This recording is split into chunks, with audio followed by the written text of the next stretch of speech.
Assalamualaikum, Waalaikumsalam warahmatullahi wabarakatuh. Salam inovatif agriculture. Anak-anak semua yang hebat, harapan bangsa, selamat datang di Universitas IPB University atau Institut Pertanian Bogor. Kalaulah ada sebagian dari anak-anak kami yang ada sekarang ini tadinya tidak memilih utamanya IPB University, tapi yakinlah, kalaupun Anda mengatakan tersesat masuk IPB, tapi yakinlah Anda tersesat di jalan yang benar. Anda tersesat di jalan yang benar, insya Allah. Baik, kita akan mencoba melihat bagaimana kekayaan sumber daya hayati Indonesia yang begitu kaya.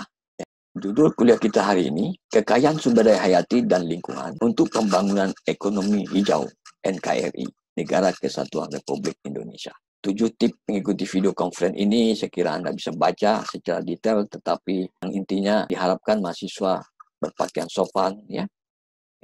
Kemudian tidak ada minum atau makan yang waktu kita melakukan kuliah walaupun bersifatnya online ini.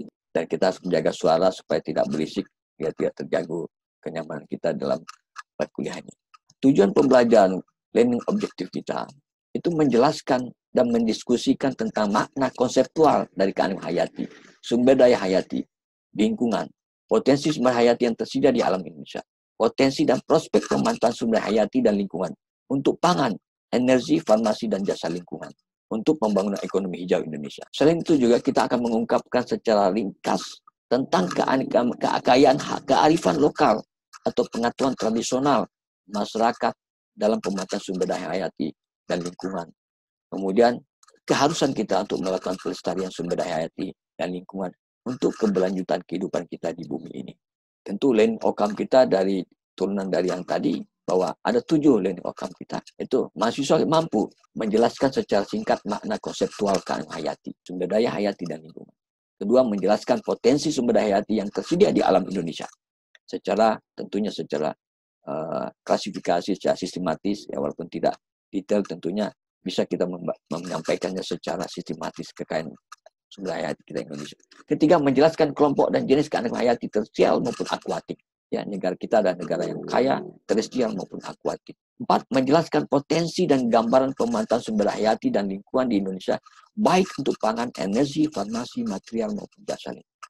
Kelima, memberikan contoh jenis dan keanekaragaman hayati dan lingkungan yang dimiliki Indonesia, khususnya kalau di daerahnya masing-masing. Kemudian keenam, menjelaskan dan memberikan contoh khasanah pengetahuan tradisional dan kearifan etnik lokal Indonesia tentang kehati. Juga ini kalau bisa diungkapkan oleh mahasiswa di daerahnya masing-masing. Ketujuh, menjelaskan secara singkat argumentasi kita mengapa perlunya pelestarian sumber daya hayati dan lingkungan untuk keberlanjutan kehidupan di bumi ini. Materi kuliah kita yang kita sudah lihat sebelumnya itu pendahuluan tentang makna konseptual sumber daya hayati, tentang kekayaan hayati kita di Indonesia, potensi dan pemanfaatannya, baik itu pangan, energi, farmasi, untuk kesehatan maupun material jasa dan lingkungan. Khasanah pengetahuan dan kearifan lokal masyarakat. Kemudian mengapa kita perlu melestarikan atau memanfaatkan secara lestari sumber daya hayati kita ini. Tapi sebelumnya saya ingin mengungkapkan satu nasihat atau peringatan yang disampaikan oleh pemimpin kita zaman kemerdekaan, pahlawan nasional kita Tan Malaka. Dia menulis di bukunya Madilog pada tahun 1943 diterbitkan.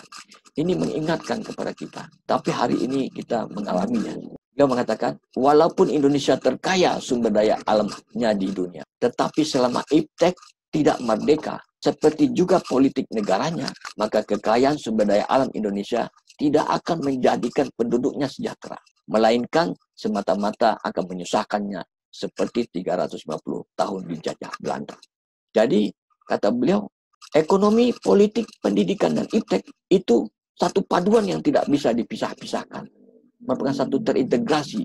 Jadi kalau tidak, maka politik dan kecerdasan bangsa asing akan memakai kekuatan Indonesia untuk membelenggu Indonesia dan menjajah ekonomi Indonesia. Dan tentunya kita bisa merasakanlah apakah nasihat atau peringatan dari pahlawan nasional kita ini, ya kita sedang mengalami saat ini. Baik, itu mau kita renungkan. Baik, kita masuk ke pendahuluan. Jadi makna konseptual dari sumber daya alam, natural resource. Sumber daya alam adalah segala sesuatu yang berada di bawah maupun di atas permukaan bumi, termasuk tanah yang sifatnya masih potensial, belum dilibatkan dalam proses produksi untuk meningkatkan terjadinya barang dan jasa. Ya. Kemudian sumber daya atau faktor produksi yang disediakan oleh alam dan bukan buatan manusia. Ya. Nah, kalau kita kelompokkan kategori sumber daya menurut kategori umum, maka sumber daya tak dapat diperbaharui. Exhaustible resources atau stock atau fine resources. Itu tersedia dalam jumlah, mutu, tempat, dan waktu tertentu. Seperti minyak bumi, gas bumi, batu bara, itu adalah sumber daya yang tidak diperbaharui. Kedua, sumber daya alam dapat diperbaharui atau renewable resources atau flow resources selalu berubah dalam jumlahnya. Contohnya satwa, flora, hutan, padang rumput, dan lain sebagainya. Ikan. Kemudian ada sumber daya alam yang tidak akan habis. Tapi tanda petik tidak akan habis. Ya. Continuous resources. Contohnya energi sinar matahari atau udara, dan sebagainya. Tetapi kalau manusia salah juga menyikapi lingkungan, terjadi juga energi matahari itu terjadi pemanasan global karena ada gas rumah kaca, efek rumah kaca, maupun udara yang tercemar, maka itu juga sebetulnya ini juga relatif tidak akan habis, tetapi akan berubah kualitasnya. Kita ingat sekarang oksigen aja sudah dijual dalam bentuk wadah tabung, ya, terutama di rumah sakit. Nah, kategori sumber daya alam, menurut pemanfaatannya kita bagi sumber daya alam hayati dan non hayati. Hayati dan non hayati pun kita kelompokkan berdasarkan ekosistem, ya, kelompok. Ada perairan, marin, ada daratan atau terestrial, ada udara. Nah, perairan itu kita bagi dua juga. Ada sumber daya alam untuk pertambangan, perikanan, transportasi, wisata, dan lain-lain. Juga perikanan darat, ya, air minum, pengairan, energi, dan lain-lain. Ya. Kemudian daratan itu untuk pertanian, kehutanan, peternakan, pertambangan, pemukiman industri, transportasi, wisata, dan lain-lain sebagainya. Kemudian udara, ya, sumber daya alam yang ada di lingkungan udara, itu gas untuk hidup organik, terutama oksigen. Ya. Kemudian energi, angin misalnya, ya, matahari, transportasi, ya, terutama transportasi udara, telekomunikasi, tempat kita meluncurkan satelit-satelit, dan lain-lain sebagainya. Jadi makna konseptual dari pengertian keanekaragaman hayati atau biodiversitas, keanekaragaman hayati makhluk hidup, pengertian keanekaragaman hayati, keanekaragaman makhluk hidup itu berupa flora, fauna, mikroorganisme yang ditunjukkan oleh berbagai macam variasi bentuk, penampilan, peran atau fungsi, jumlah, dan sifat karakter yang terlihat pada berbagai tingkatan level, seperti tingkatan level persekutuan hidup, baik itu tingkatan genetik, spesies, atau ekosistem. Ya. Jadi, keanekaragaman hayati itu kita bisa bagi dalam bentuk 3 level. Level pertama, keanekaragaman spesies, species diversity. Ditunjukkan oleh jumlah total spesies makhluk hidup di muka bumi ini. Ya, ada ikan, ada burung hantu, ada orangutan, dan sebagainya. Kemudian keanekaragaman genetik, genetic diversity. Yaitu derajat keanekaragaman gen dalam satu spesies diukur dari variasi genetik atau sifat yang dapat diturunkan dari generasi ke generasi atau sifat herediter. Itu keanekaragaman genetik. Itu sangat berguna bagi kita untuk meningkatkan kualitas daripada spesies. Kemudian keanekaragaman ekosistem, ecosystem diversity. Keanekaragaman tempat hidup ditunjukkan oleh keanekaragaman tipe habitat, komunitas, dan proses-proses ekologis di dalamnya. Jadi, kekayaan keanekaragaman hayati Indonesia yang kita bisa lihat di sini, terutama di ekosistem hutan dan laut, yang masih keanekaragaman hayati yang masih sifatnya alami, natural. Kita lihat, Indonesia begitu kayanya. Baik kita juluki mega biodiversity country. Negara yang paling kaya atau 2 atau nomor 3 di dunia tentang keanekaragaman hayatinya. Jadi pantas dikatakan IPB maju, Indonesia maju. Kenapa? Mandat ilmu yang dikembangkan atau mandat ilmu yang dipesankan kepada IPB itu mulai dari puncak gunung ataupun bahkan atmosfer terendah sampai dasar laut. Ya, itu semua biodiversity kita itu IPB punya mandat untuk mengembangkan ipteknya untuk itu. Jadi besar sekali pekerjaan kita ini. Jadi Anda mengatakan masuk IPB tersesat, okelah, tapi tersesat di jalan yang benar. Ya, coba lihat ini. 11 spesies tumbuhan berbunga ada di Indonesia dari total yang ada di dunia. Ada sekitar 25.000 spesies tumbuhan tingkat tinggi itu ada di Indonesia. Ada di dalam hutan terutama. Ya, belum lagi yang domestikasi. Ya. Kemudian mamalia dari 4.000-an mamalia ada 12% mamalia kita. Ada 400-an spesies mamalia kita punya. Ya, burung, ikan ada 37% total spesies ikan di dunia kita Indonesia miliki. Ada sekitar apa? Ikan, kalau kita lihat di sini ikan 19.000 spesies. Berarti di Indonesia ada sekitar 7.000 spesies ikan yang ada di Indonesia. Begitu kayanya kita. Ya, nah, itu yang kita ingat, apa yang diingatkan oleh Tan Malaka tadi. Ya, supaya kita merubah mungkin perubahan terhadap Indonesia. Supaya Indonesia betul-betul merdeka. Kita lihat sudah secara itu. Lihat dulu ekosistem hutan dan tropika. Ya, walaupun hutan kita sudah banyak yang rusak, tetapi masih ada sekitar 21 juta hektar masih ada di dalam taman-taman nasional kita, suaka alam, marga satwa dan sebagainya. Ya, dan itu adalah cadangan dan prasmanufa kita yang tersimpan baik. Coba lihat ekosistem hutan tropika Indonesia dan keanekaragaman penghuninya. Keanekaragaman penghuninya itu, kalau kita melihat hutan alam, itu penghuninya itu terdas tumbuhan. Ya, ada 25 ribuan jenis tumbuhan.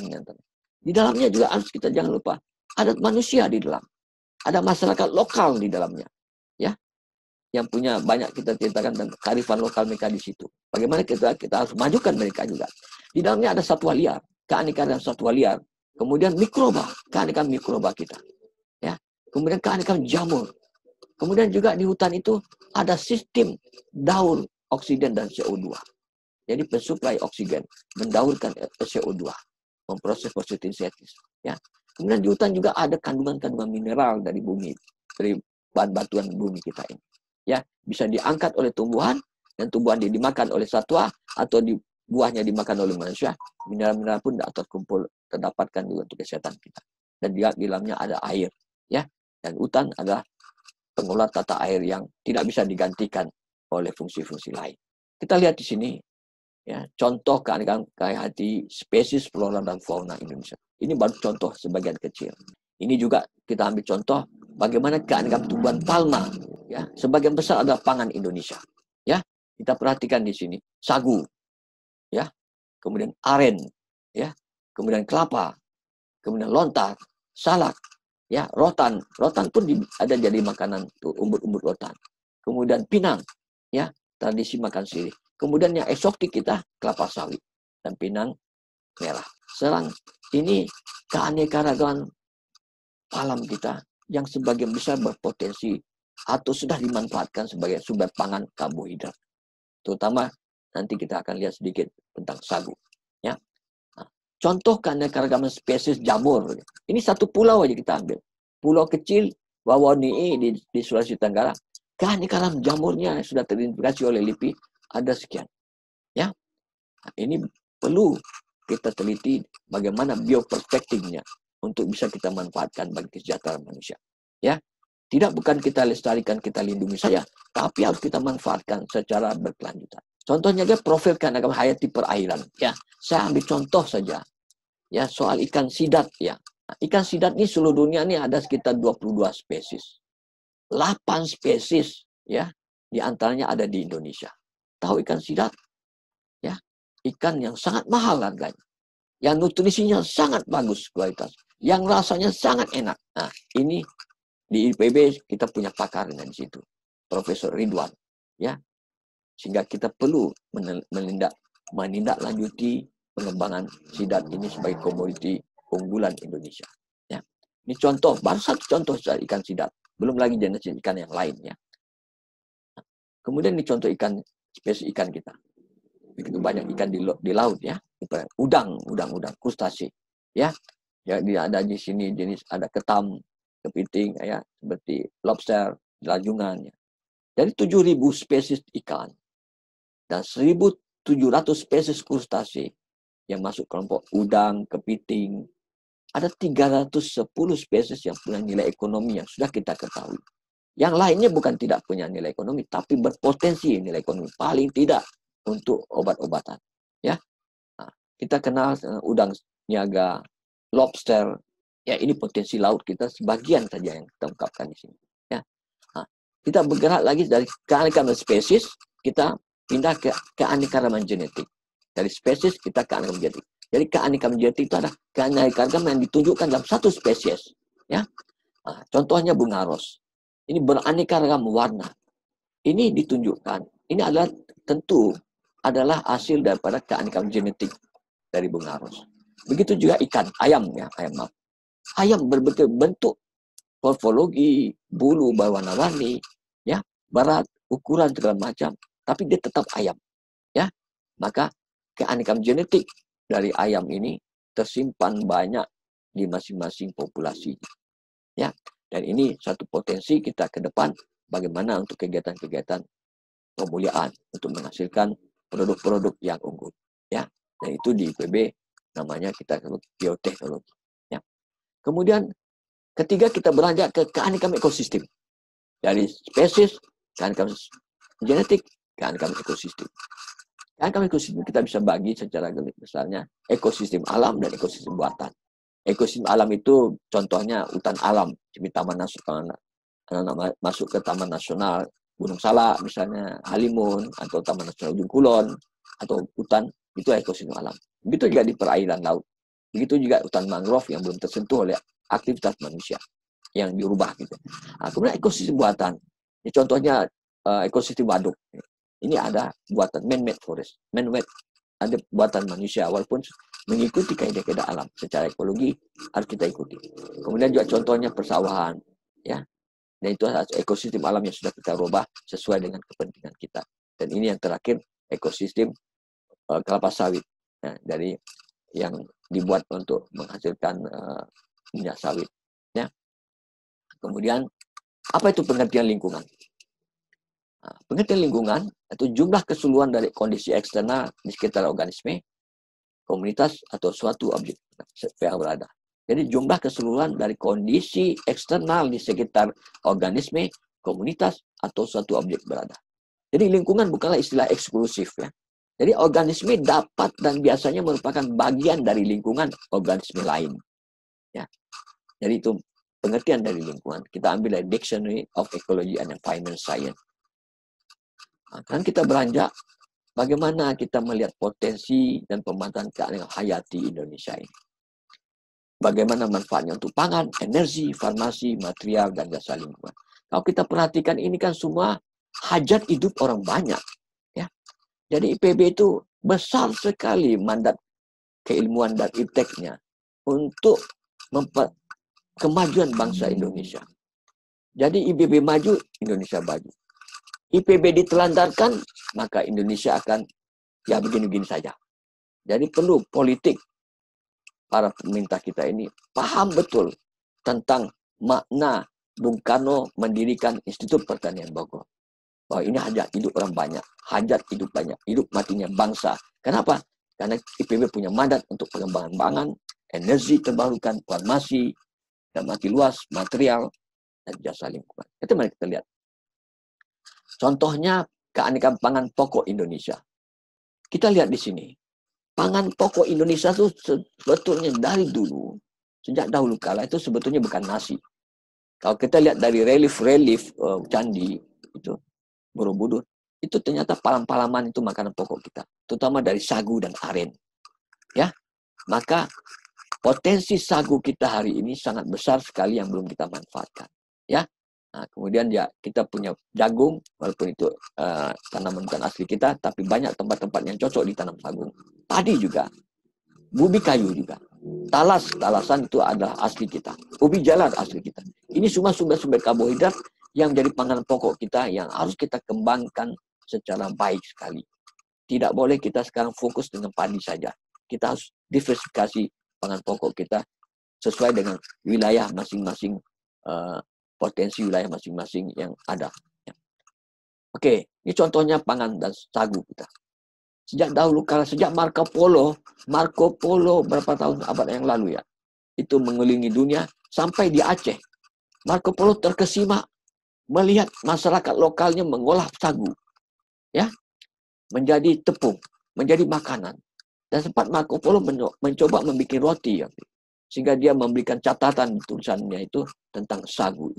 Nah, ini masyarakat Papua, ya, tentang membuat. Masyarakat Papua itu sudah mempunyai kearifan lokal dalam mengolah sagu, ya. Ini ke depan potensi akan. Kan pangan buah dan sayur ini sebagian kecil saja, tapi ini yang sangat kita kenal, ya. Kan buah, pisang kita punya keanekaragaman spesies, banyak sekali varietasnya pisang, ya. Itu cadangan pangan karbohidrat kita, sumber nutrisi kita, sayur-sayuran, ya.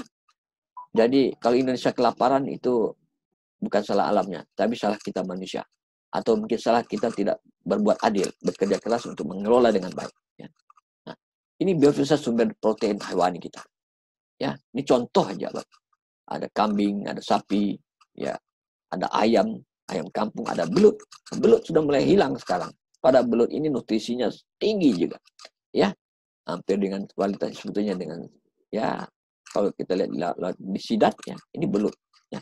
Ada ikan dan laut, macam-macam ikan kita, termasuk ikan tuna ini, ikan air tawar, ya, kelinci dan sebagainya, itik, ya. Nah, kemudian kita bergerak dari pangan ke energi. Nah, IPB punya kompetensi memanen sinar matahari untuk energi melalui proses fotosintesis. Ipteknya IPB dimandatkan untuk bagaimana mengelola memanfaatkan memanen sinar matahari hasil fotosintesis ini menjadi biomasa. Biomasa ini kita bisa konversi dengan energi. Ya, ini ada satu mata kuliah satu chapter nanti dalam minggu berapa itu akan kita bicara tentang energi, khusus energi. Nah, contohnya ini, bagaimana bahan baku bioenergi itu dari limbah-limbah kehutanan, dari ranting, dari tongkol jagung, tempurung kelapa, ya, dan lain-lain sebagainya. Itu kita bisa jadikan komposit, dijadikan dari bahan baku bioenergi. Ya, juga kita coba proses dengan jadi etanol seperti ubi kayu, ya, kemudian sagu, kemudian sawit. Nah, sawit ini sudah jadi energi kita, biodiesel, ya. Ini sudah jadi kenyataan bahwa biodiesel itu adalah bahan campuran dari bahan bakar mobil-mobil diesel kita dan minyak jarak, ya. Dan ini kita belum kembangkan lebih banyak lagi. Jadi ya bukan hanya pangan, energi dari biodiversitas kita ini harus betul-betul kita seriuskan untuk mengembangkannya bagi kesejahteraan rakyat Indonesia. Kemudian produksi biomasa, kalau kita perhatikan di sini tipe penggunaan lahan, ya, di sini luasnya, di sini produksi biomasa. Ternyata tipe penggunaan lahan hutan yang alam, ya, luasnya 1000 hektar, ternyata produksi biomasanya tuh paling tinggi. Kenapa? Karena di hutan itulah dimanfaatkan semua relung-relung di ekosistem itu terpenuhi efisien sehingga semua bisa tumbuh di sana. Kalau kita kumpulkan menjadi biomasa, maka dia akan mendapatkan produksi yang lebih tinggi. Nah, kemudian kita beranjak dari energi tadi, kita beranjak kepada biodiversitas untuk bahan-bahan farmasi, obat-obatan. Yang paling awal adalah jamu, ya. Dan Indonesia sangat menjanjikan ini, ya. Setelah terbukti bahwa kita punya keanekaragaman hayati yang tinggi untuk produksi farmasi kita. Tinggal sekarang bagaimana politik jamu, politik farmasi Indonesia yang harus kita betulkan, yang harus kita perjuangkan supaya apa? Memanfaatkan sumber daya Indonesia asli untuk mengembangkan bahan-bahan obat dengan memanfaatkan SDM yang hebat. Contohnya anak-anak yang sekarang baru masuk IPB ini adalah SDM yang hebat. Kalau kita latih, ya, kita berikan belajar dengan baik, maka Anda bisa mengembangkan potensi sumber air hutan yang bermacam-macam obat, ya, sebagai anti tumor, imunostimulator, anti rematik, ya, dan banyak sekali persoalan orang-orang tua, ya, penyakit sendi ini, ya. Kemudian mengenai kontraseptif juga, kemudian katak itu sudah banyak dipakai orang untuk antibiotik dan macam-macam obat, ya. Nah, kita kenal sekarang ada endophyte microbe of medicinal plant. Ya, di dalam tumbuhan obat yang ada di hutan maupun di tanah domestikasi itu banyak sekali mikroba-mikroba yang bekerja bersimbiosis dengan sel tumbuhan menghasilkan bahan-bahan aktif tertentu untuk obat-obatan. Tentunya ini Anda bisa dalami di biokimia. Ini contoh biodiversitas laut bermanfaat untuk farmasi. dan obat. Ya, kita lihat di sini cangkang udang atau peting diolah menjadi kitosan. Ya, limbah udang, limbah rajungan jadi kitosan. Kitosan ini berguna untuk apa? Sebagai anti obat, anti kolesterol. Juga sebagai bahan perban, bahan kaos juga. Ya, sebagai pangan dan non pangan. Ya, juga bahan kalau nggak salah untuk bahan pengawet juga. Nah, juga bahan farmasi dari laut yang terkena rumput laut. Rumput laut kita betul-betul potensinya besar sekali. Ya, tetapi kita sayang rumput laut sampai jadi agar-agar masih produksi Jepang. Maka kita politik mengembangkan rumput laut ini, ya harus pemerintah betul-betul menyadari potensi kita sangat besar, SDM kita siap sebetulnya, maka dikasih peluang untuk bisa mengembangkan secara mandiri produk-produk lokal kita menjadi produk-produk yang hebat. Ya. Ini contoh lagi spong, ya, yang ada di ekosistem perairan kita. Ya, Phylum porifera ini memiliki struktur silikon dioksida yang berukuran nano pada spikulanya. Komponennya bioaktifnya beragam sekali sebagai antibiotik, hitotoksik, antitumor, antifungi, dan inhibitor enzim. Nah, begitu juga lebah kita. Lebah kita punya keanekaragaman yang tinggi juga di Indonesia. Dan lebah ini berpotensi untuk menghasilkan produk madu maupun bagian-bagian dia untuk obat-obatan. Ya, sebagai antibakteri, anti jamur, tumor, dan sebagainya. Ini kita perlukan untuk mengembangkan. Kemudian material sumber daya hayati kita itu yang untuk berguna untuk material bahan biomasa. Antara lain kayu, sudah lama kita kenal ya. Kayu untuk bikin rumah, ya, bikin kertas, papan, dan segala macam. Nah, ada sekitar 3.124 jenis kayu yang terdiri kayu komersil, non komersil yang dikenal dan jenis kayunya kita budidayakan. Ya. Selain itu juga selain kayu juga bisa menghasilkan serat. Ya, nah, serat ini juga bukan hanya dari kayu, tapi juga non kayu.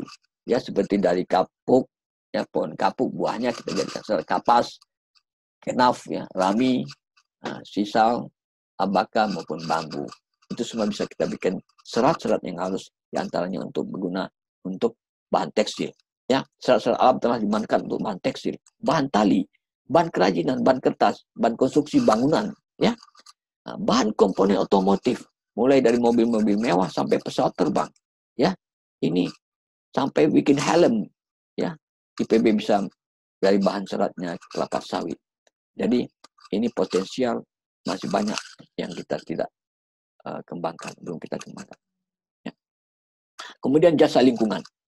Nah, ini dari tadi kita bergerak ke jasa lingkungan yang terakhir. Jadi ekosistem keanekaragaman hayati antara lain ada lingkungan, dan lingkungan ini memberikan jasa lingkungan. Ya, ada satu sistem yang bekerja secara holistik di hutan misalnya ataupun di vegetasi yang menggunakan siklus CO2 dan O2. Begitu juga siklus air di hutan. Hutan berfungsi sebagai pengatur tata air dan tidak bisa digantikan oleh yang lain. Yang hutan alam mesti tetap harus ada supaya kita tetap bisa minum air bersih. Ya. Kemudian juga ekosistem alam termasuk hutan itu bisa kita jadikan forest healing, forest hospital. Ya, ke depan itu kita punya peluang besar bagaimana ekosistem hutan alam maupun di laut ini bisa dipakai untuk sarana untuk menyehatkan kembali kesehatan kita baik jasmani pun rohani, ya. Dan ini punya potensi jasa seperti ekowisata, ya. Nah, di sini kita melihat bagaimana indahnya Indonesia, ya, bagaimana maha kuasanya sang pencipta, ya. Ini baru bagian kecil saja, ya. Dan ini merupakan satu jasa lingkungan yang perlu kita kembangkan. Dan di IPB ada punya Departemen Konservasi Hutan dan Sumber Daya Hutan dan Ekowisata. Ada satu departemen di IPB kita khusus untuk mengembangkan ekowisata itu.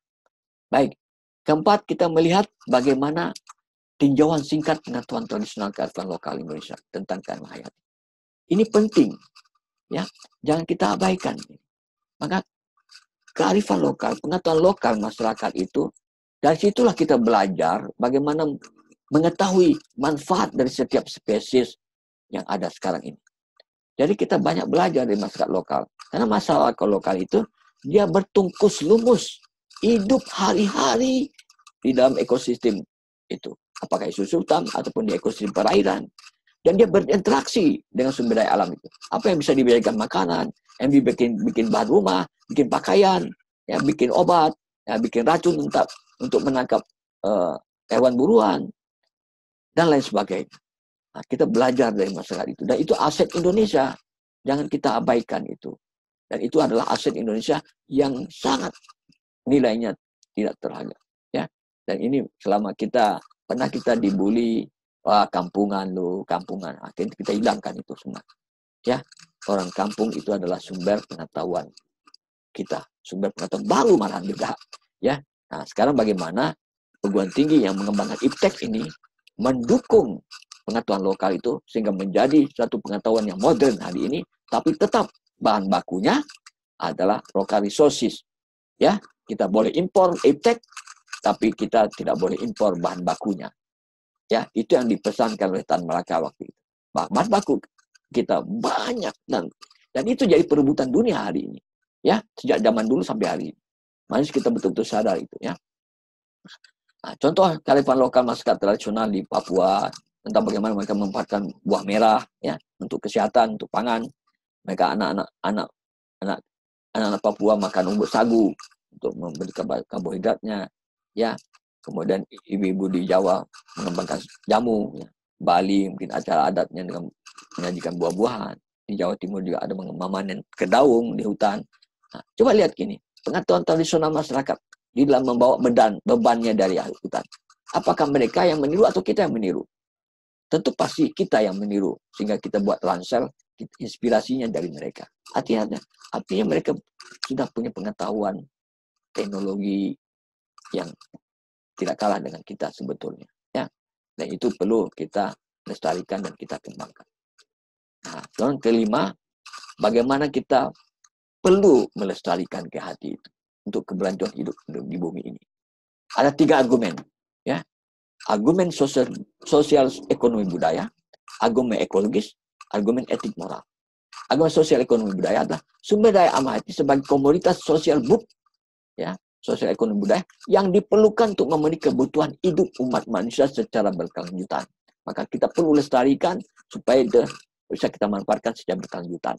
Nah, argumen ekologis, sumber daya alam hayati sebagai bagian dari sistem penunjang kehidupan yang perlu dijaga untuk menjamin kepastian dukungan keberlanjutan hidup dan mutu kehidupan kita di bumi ini.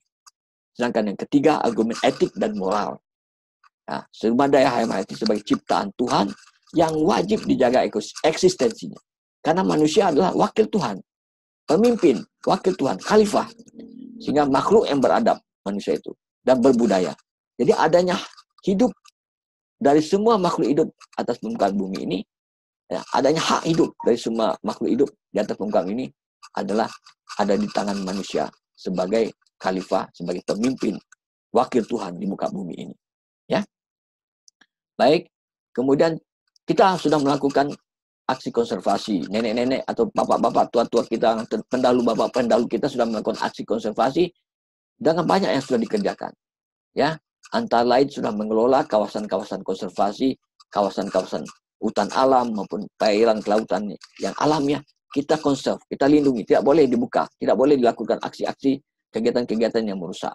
Ada sekitar 27 lebih juta hektar kawasan-kawasan hutan taman nasional kita, hutan wisata, taman buru, ya, cagar alam dalam bentuk taman hutan raya, ya, kawasan satwa, kawasan pelestarian alam, ya, kemudian taman nasional dan sebagainya. Ya, ini semua ada di dalamnya keanekaragaman hayati yang sangat berharga yang harus kita teliti, kita kembangkan untuk sebesar-besarnya kesejahteraan rakyat Indonesia, bahkan umat manusia di dunia. Ya, saya kira itu penutupnya pesan dari kuliah kita minggu kedua ini. Keanekaragaman hayati atau biodiversitas Indonesia harus dimanfaatkan secara lestari dengan berkeadilan, beradab, dan berdaulat sebagai prasyarat untuk mendukung kesejahteraan dan kehidupan sehat bangsa Indonesia yang berkualitas secara berkelanjutan. Sesuai dengan cita-cita dasar negara Pancasila dan Undang-Undang Dasar 1945. Insya Allah, anak-anak hebat harapan bangsa yang sekarang memulai kuliahnya di IPB, bagian yang terpenting untuk mewujudkan cita-cita Pancasila Undang-Undang Dasar ini berbasis pemanfaatan yang lestari keanekaragaman hayati Indonesia. Sekianlah mata kuliah kita atau penyajian kuliah kita hari ini. Mudah-mudahan mendapat gambaran bagi anak-anak semua untuk bisa semangat membangun Indonesia berbasis sumber daya hayati dengan kemandirian kita, ya. Dan mudah-mudahan segera terwujud yang kita cita-citakan seperti yang tertuang dalam Pancasila dan Undang-Undang 45. Insya Allah anak-anak muda, anak-anak hebat yang masuk IPB baru ini adalah bagian penting yang berperan penting saat ini dan ke depan untuk memajukan Indonesia. Terima kasih. Assalamualaikum warahmatullahi wabarakatuh.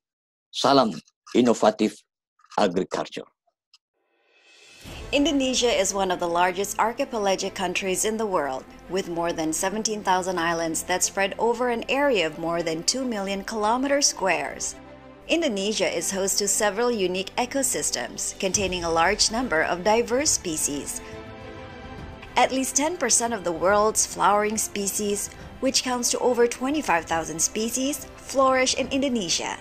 There are also 12% of the world's mammals, 16% of reptiles, 17% of birds, 6% of amphibians, and over 45% of fishes, all of which are parts of the nation's lush biodiversity.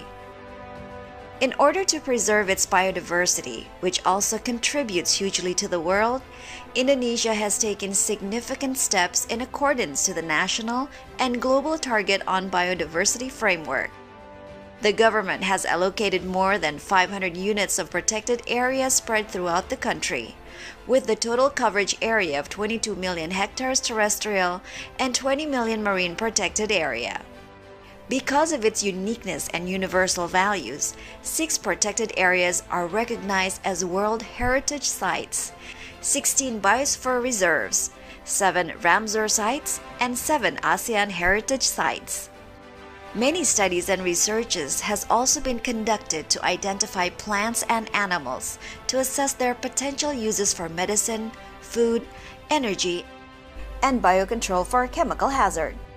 Some community-driven activities such as ecotourism has also contributed to the effort to preserve Indonesia's biodiversity, which also encouraged cooperation among local stakeholders.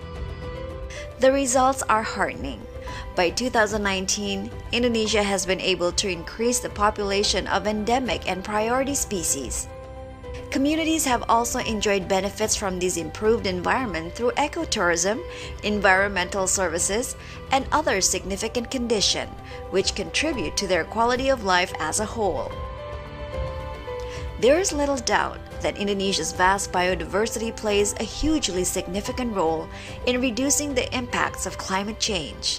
By preserving its biodiversity and its ecosystems, Indonesia can help support the entire planet's sustainability and ensure a better future for all humankind.